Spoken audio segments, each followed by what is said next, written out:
The purpose of this video is to get you started with the programming integrated development environment that's in common use when people are programming on a Raspberry Pi, and it is in fact actually installed in the latest version of Raspbian and Jessie. I will show you at the end of this video how to install it if you have an older version. But for now, with the latest version, if we go to programming, you can see that we have Genie Programmers Editor. That opens up with a blank starting window. And what we're going to do is write a little bit of Python to turn the LED on and off on the ChickBot board. And that will show you how we go about typing in code and also how we run it, and then that will set you up for the other activities that you can find on the website. So first of all, we need to import the information that allows Python to talk to the Raspberry Pi general purpose in-out. Now this is all case sensitive, so it's important that you pay attention to the little details, and you can see there's a lowercase I there. It won't do anything particularly disastrous if you misspell something, but it is so much easier to get into practice of typing the right things first time. So having imported our general purpose in-out library,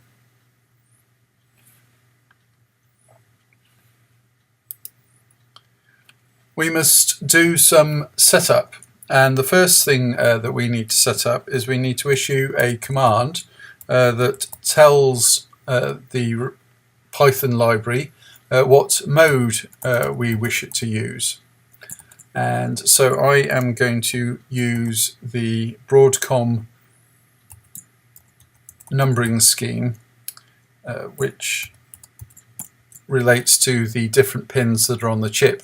And what we have here is a pre-set up constant or number that tells the set mode function what it is, the mode that we want. So having set a mode, we also then need to tell it that we would like to use a pin that we need to set up, and we are going to use pin 3 because that is the one the LED is connected on, and we are going to tell it that we are going to use that as output. Again, another constant that's been set up, and then last but not least, we can pay attention, GPIO dot actually perform the output, and because the Raspberry Pi will start up with the LED already on, I am actually going to set it to 0 or off, and that is the first program that you have. We're going to save that. I'm going to save that into Pi, and I'm going to call it my first ChickBot .Pi. Now, because Genie is used for all sorts of different programming languages, but it does know quite a lot about Pi, as soon as I've saved it with the .py at the end, you can see that it's now put things like the import into a different color and bold, so that it's recognizing that that is a keyword within Python. Now all we need to do is just run that. So I'm going to go to under build to execute, and you can see down here in the corner that a terminal window has popped up, and it's done absolutely nothing apparently, but when I look at my ChickBot board I can see that the LED has gone off. Now I can just click the close box on that, and to turn the LED back on I can just type a 1 there, so we're setting the output to 1. And here's a quick tip. There's a little shortcut to run the current file. It'll save it, and again a terminal pops up, although this time we've got some additional information.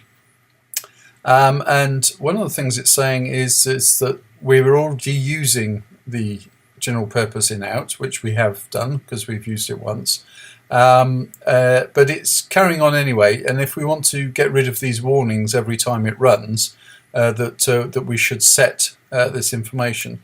And I can actually just highlight that, copy it over, and usually the best place is at the same time as we're doing other setup, and let's edit, paste. So we've set warnings. We'll clear this away.